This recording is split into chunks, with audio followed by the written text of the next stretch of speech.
Welcome to C-Suite Perspectives, a signature series by the Conference Board. I'm Steve Odland from the Conference Board and the host of this podcast series. And in today's conversation, we're going to discuss change management. What is it? Do we still need it? When and how? Joining me today is Diana Scott, the center leader of the U.S. Human Capital Center at the Conference Board. Diana, welcome. Thank you. Thank you for having me, Steve. Diana, you've been doing this for a long time. You were the Chief HR Officer at Guardian Life, Prologis, John Hancock. You now run the Human Capital Center. And you can't pick up a newspaper or watch television without just hearing about all the change that's happening. It's happening in our world. It's happening in the country. It's happening in your companies. But change management is something different. It's a reaction to change, and it's a proactive means that companies use.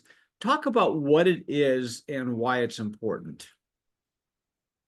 Thank you. And thank you for having me. Change management is a very structured approach, actually, to change all around us. And it's a structured approach that helps to guide individuals and teams and organizations from the current state to the desired future state. And I think the thing that really people need to focus on when they're thinking about how to manage change through an organization are the people impacts. And so a structured change management program or approach really focuses on how does change impact people and how can you help to guide people through that process in a very structured way so that you can come out at the end with people embracing the change and excited about the future that change holds for them individually as well as their organization. Yeah, now change is weird. Some of it is deliberate. Everybody likes change as long as it happens to somebody else. They don't human beings don't like to change on their own because they like the ritual of their daily lives. But change is something that companies do, people do deliberately. And then there's also change that sort of comes at you that you don't control. That's a very important point as well. The part that we don't control is actually the part that is usually the most disruptive and upsetting to people because, as you said, we don't really like change. We can say we like change. We sometimes like the outcome of change, but people going through the change process rarely enjoy the process because they like the predictability and the certainty of their current lives. And anytime you inject something new and different, they've got to think about, how does this affect me? How does this affect my future? How does this affect my organization? And what am I going to need to do to be successful in this new world order, whatever that might be?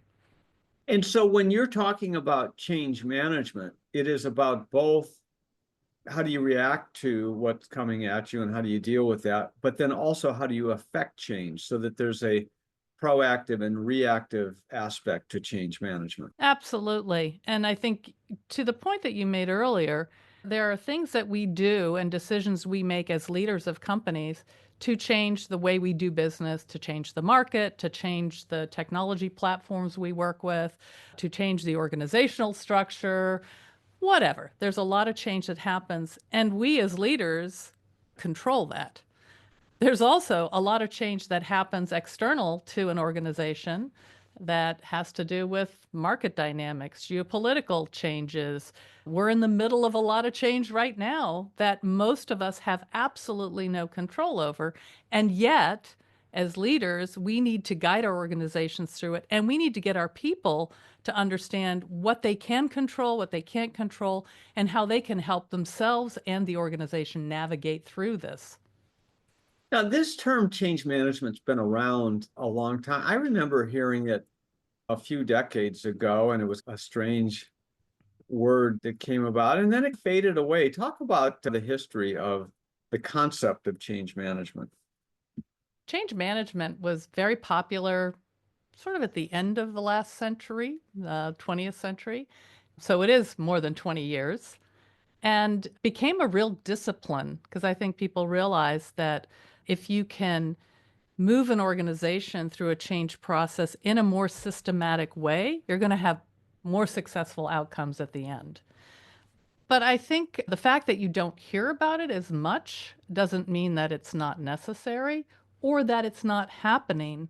There's so many things that are driving the need for change management as companies become more global, as technology changes, rapid fire changes impact how we need to adapt and be resilient and manage through those so that we can be successful. So the need for change is probably more prevalent than it ever was. I think the term has been somewhat embedded into just the overall process of how people think about producing new systems, new markets, new approaches within their organizations. So perhaps it's become more part of how we talk about our culture and how we drive organizational and market changes through the organization. But it's Yeah, there and it's necessary. yeah, and your point is it's even more necessary than ever before. So this is why we're talking about it, because you don't hear people, deliberately discussing how to manage or affect change in the way that they used to. And it's time that we really resurrect this whole process and make sure that future generations are trained on how to do it, because change will never stop happening. Exactly. Exactly. Everything seems to be accelerating these days. And it's coming at organizations and their people from so many different directions.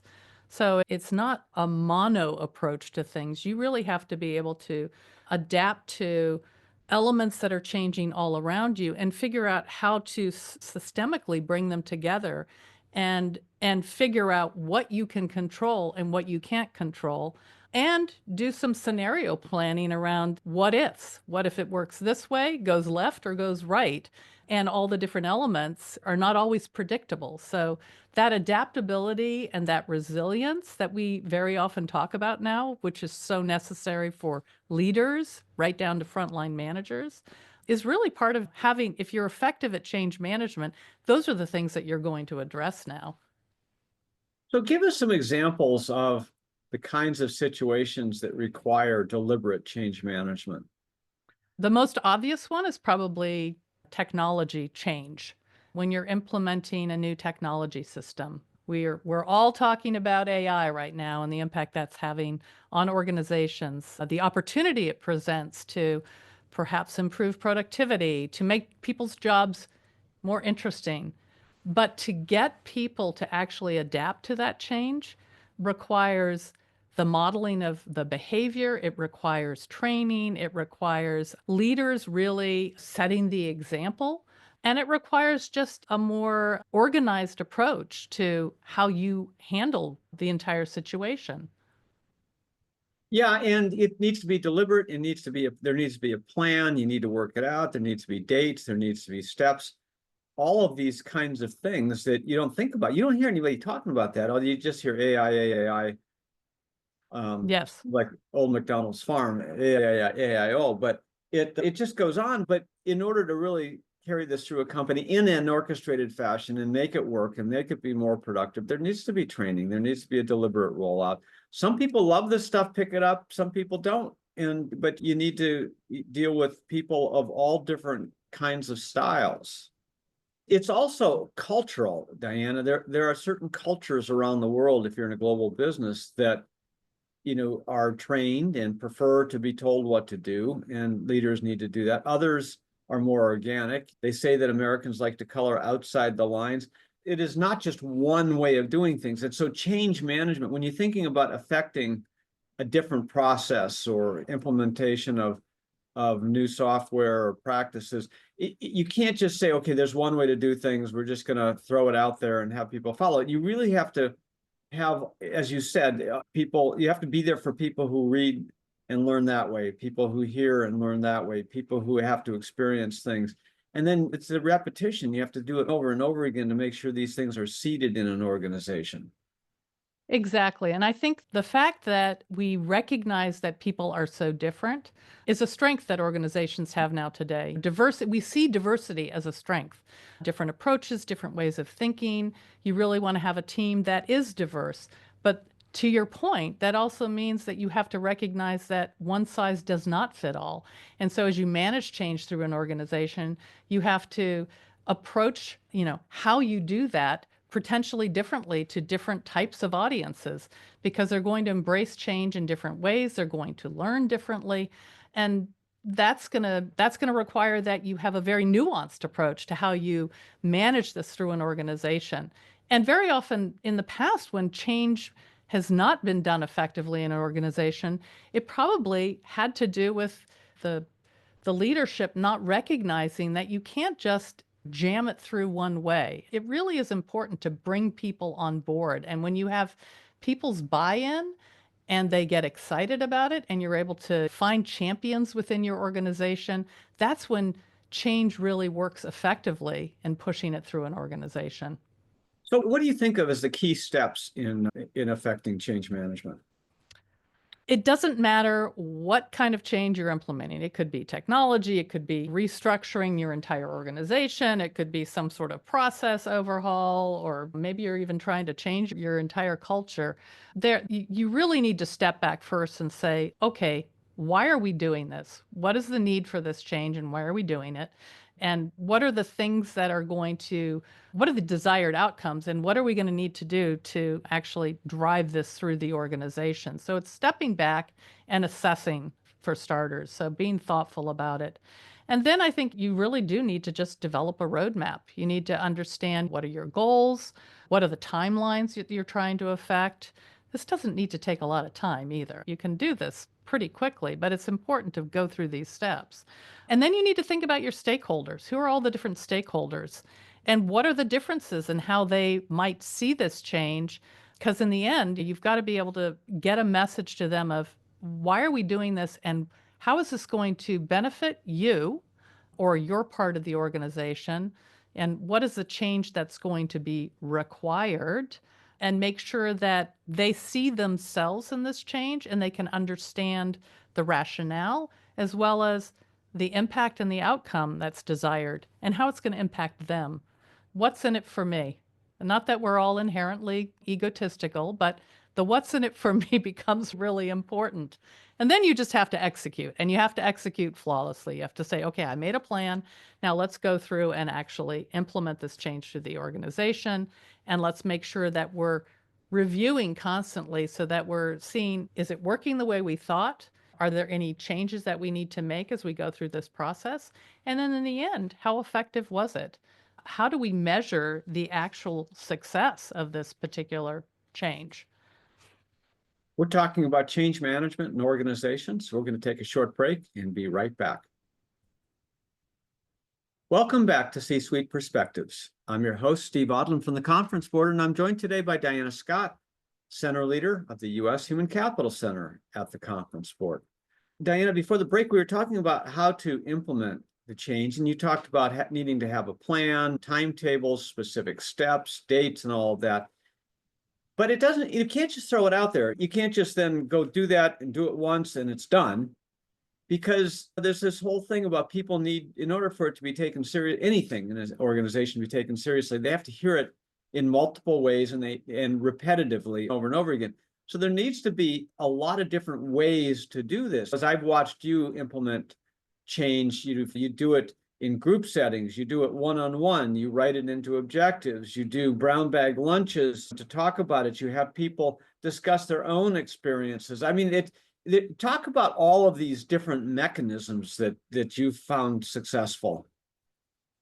So probably the most important thing is transparency. We talk a lot about transparency and how if you're transparent and very authentic about why we're doing this, the need for it, and leaders are really open about it, you can pretty much get anybody on board, even if it's not going to be entirely positive for that individual. Transparency is probably the most important thing. And then I think it's beginning your communication and involving employees early on, which is also a degree of transparency, so that they feel like this wasn't just thrown at them. So they begin to understand and are able to absorb the change that's coming, understand the impact it's going to have on them, and get excited about the positives, because change changes inherently, you make these changes for positive outcomes. So if you can help them understand by getting them involved early where they feel like it's not happening to them, but they actually are involved and engaged and have a little bit of say in the process and that they're being listened to.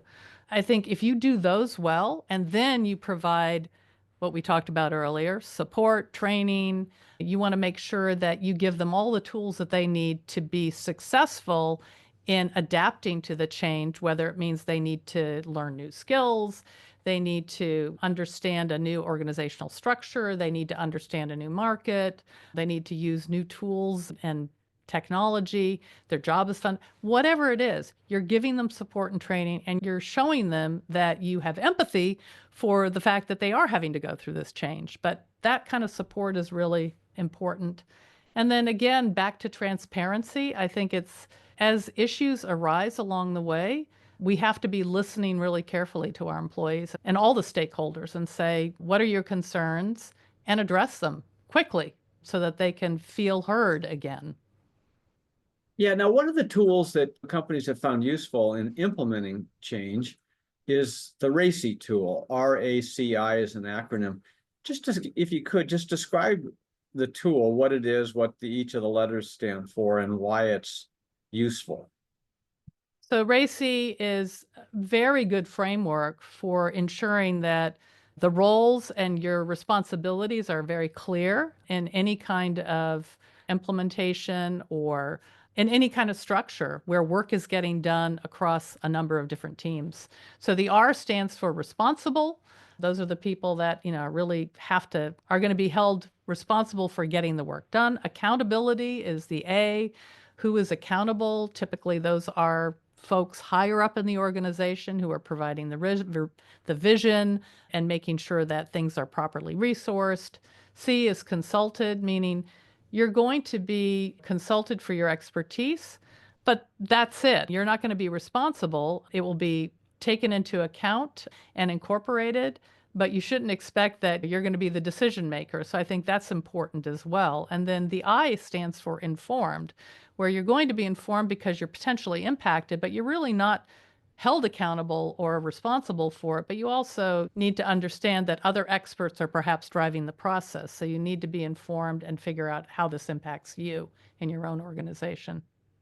So the tool is really a grid. It's an outline of who each of the steps, and then who is the accountable, who's responsible, who should be consulted, and who should be informed. And this is a way to make sure that you affect change in the communication and the involvement in an appropriate way. But when you think about it, who should have the accountability or the A for change management? It typically has to be the leadership because they're the ones that are going to make sure that strategically this is important, it's happening. They make sure that the effort is resourced properly. They're the ones that are probably directing the change because it is important to the business outcomes and the overall business strategy of the organization. The leadership is going to be responsible for whoever is leading that particular area of change. Yeah, and then who should be responsible?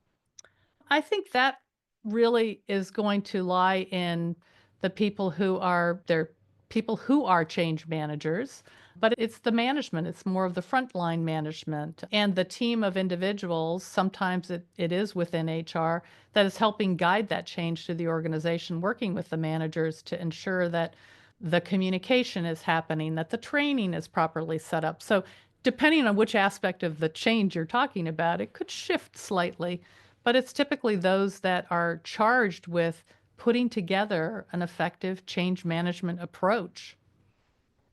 And so as you think about all the different various areas of an organization or a company, which ones should use change management as a process? Oh, probably all of them. Just think about it. Certainly, if you're in HR, HR is going to typically provide a lot of support for change across the organization. But if you're dealing with organizational change, if you're dealing with reductions in force, if you're dealing with policy changes, those are all going to be required that those be managed effectively as they roll out through an organization, and HR is going to have to use this approach. If you think about people who are in operations, if you're changing a process or maybe adopting new approaches to your supply chain, whatever, that's going to require change through the organization. If you're changing a technology platform, that's a huge lift across an organization. That requires a very disciplined, systematic approach to change management. So I guess my answer is everywhere. It So really needs to be thought through everywhere in an organization. yeah, any place that is trying to affect any change at all, and some of that comes from HR, but when it doesn't come from HR, can actually play an important role to help the other groups. Absolutely. I think HR brings, we always say that change management is really about mostly helping people embrace, understand, and get on board around changes that are happening around them and within their organization.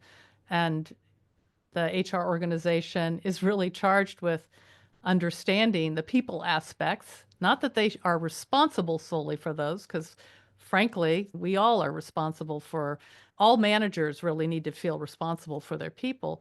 But I think the fact that we have that discipline and understanding of psychologically what drives people to embrace change or resist change, and how can you reduce some of that resistance and help people get on board. I think HR can be really effective in driving a lot of the different aspects of change management.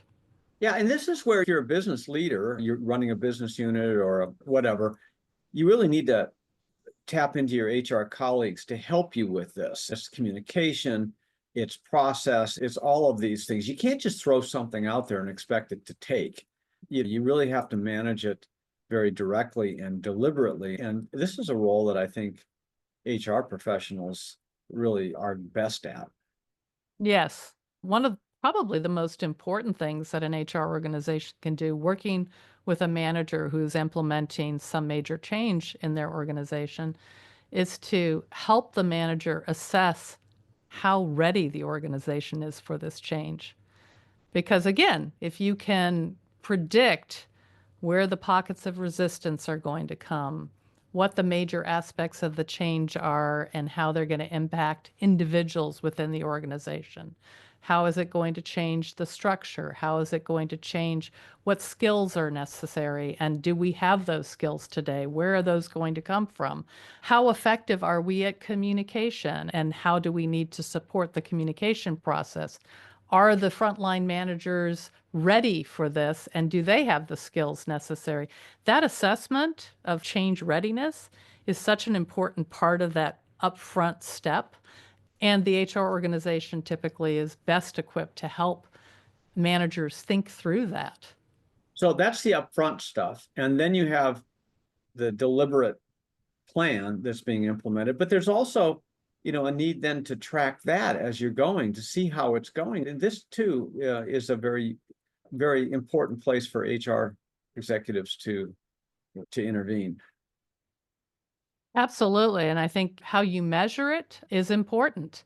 You have to see, is it sticking? Are the changes that we made having the predicted outcome? Are we improving productivity?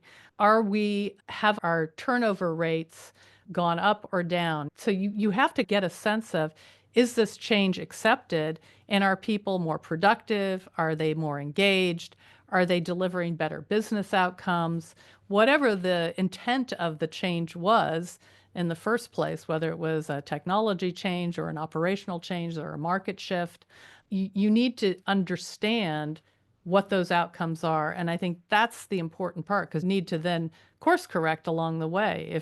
If things are not going as you predicted, you need to understand why. And I think the HR organization can certainly help with a lot of that, because we look at turnover, we look at engagement, we are trying to get a better sense of overall sentiment and other factors that really drive your employment brand and your culture, your ability to attract the best for talent and retain it. Yeah. And everything changes once you start implementing, and you've got to be able to pivot. And this is why, measuring is important and tracking is important. We talked at the beginning about change that you affect in your organization, and then you talked about dealing with change that comes at you.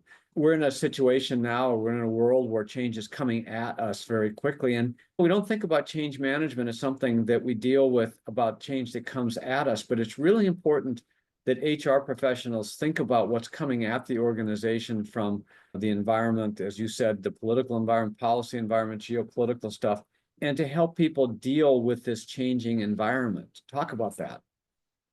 In those scenarios, probably the most important thing again is transparency and communication and listening, so that you understand the anxiety that exists in your own organization, and then being very clear and transparent. And this is where leaders really need to step up and show their mettle, prove their mettle, being able to communicate, calm the waters, talk about in a very transparent way how whatever is coming at us is impacting our organization, and then what we're going to do about it.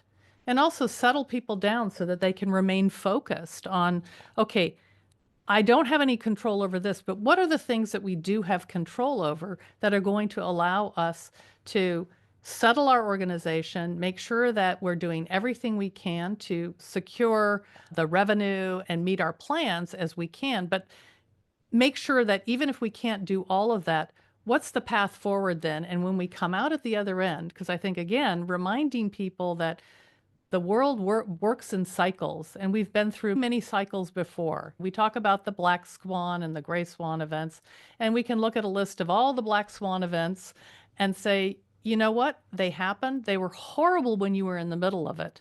But as a leader, if you can help to explain to your folks, we're going to get through this. And how do we make sure that we get through in the best way possible that protects us as an organization, that allows us to continue to serve our customers and come out at the other end with a plan in place for how we're then going to respond to these market changes or whatever it is that came at us? Wow. Great words of wisdom. Diana Scott, thanks for being with us today. My pleasure. And thanks to all of you for listening to C-Suite Perspectives.